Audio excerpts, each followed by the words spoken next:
అందరికీ నమస్కారం. తెలుగు ప్రాజెక్ట్ పని 1.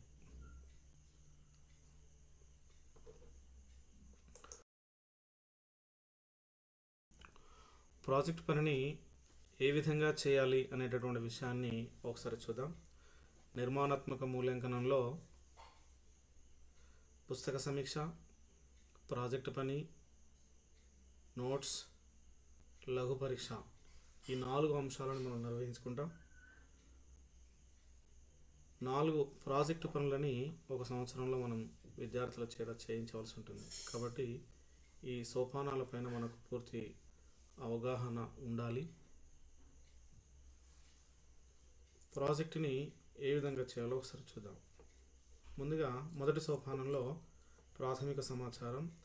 ఈ ప్రాథమిక సమాచారంలో విద్యార్థి పేరు, తరగతి, క్రమ సంఖ్య, పాఠశాల పేరు, ప్రాజెక్టు పేరు, సేకరించిన విధానం, సభ్యుల పేర్లు. ఒకవేళ మనం జట్టు కృత్యంగా గనక ప్రాజెక్టును ఇచ్చినట్లయితే ఆ జట్టులో ఉన్నటువంటి సభ్యుల పేర్లని ఇందులో రాయవలసి ఉంటుంది. ఇది ప్రాథమిక సమాచారంలో ఉండవలసినటువంటివి. నేను ఒక సమూహంలో, వాట్సాప్ సమూహంలో చూశాను. సేకరించినటువంటి విధానము, ప్రాజెక్టు పేరు, ఇతర కొన్ని ఎక్కువ అంశాలని, సేకరించిన తేదీ, వారము, ఈ విధంగా కొన్ని అందులో లేనటువంటివి కూడా చూపిస్తున్నారు. అవేవి కాకుండా మనకు శిక్షణలో చెప్పినటువంటివి ఈ అంశాలు. వీటిపైన దృష్టి పెడదాం.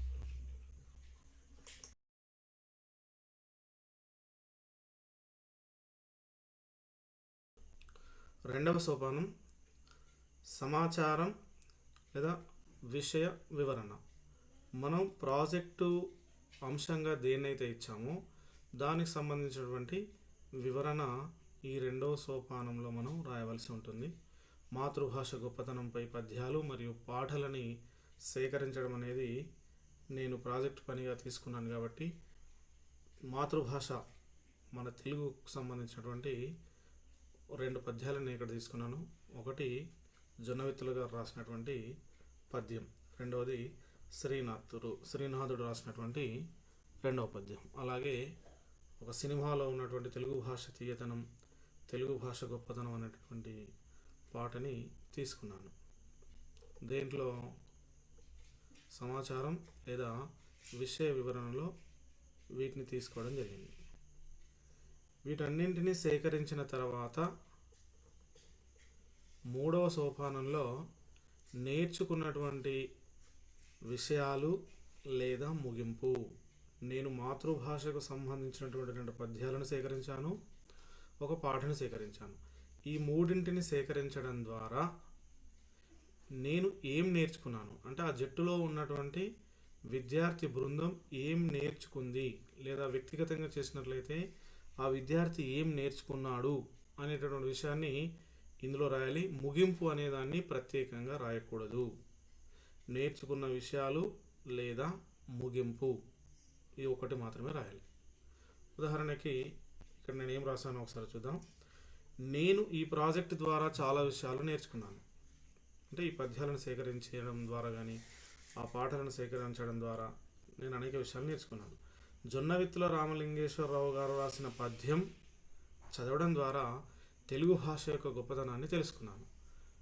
ఆ పద్యాన్ని చదువుతుంటే ఆద్యంతం మనసు పులకరించిపోయింది.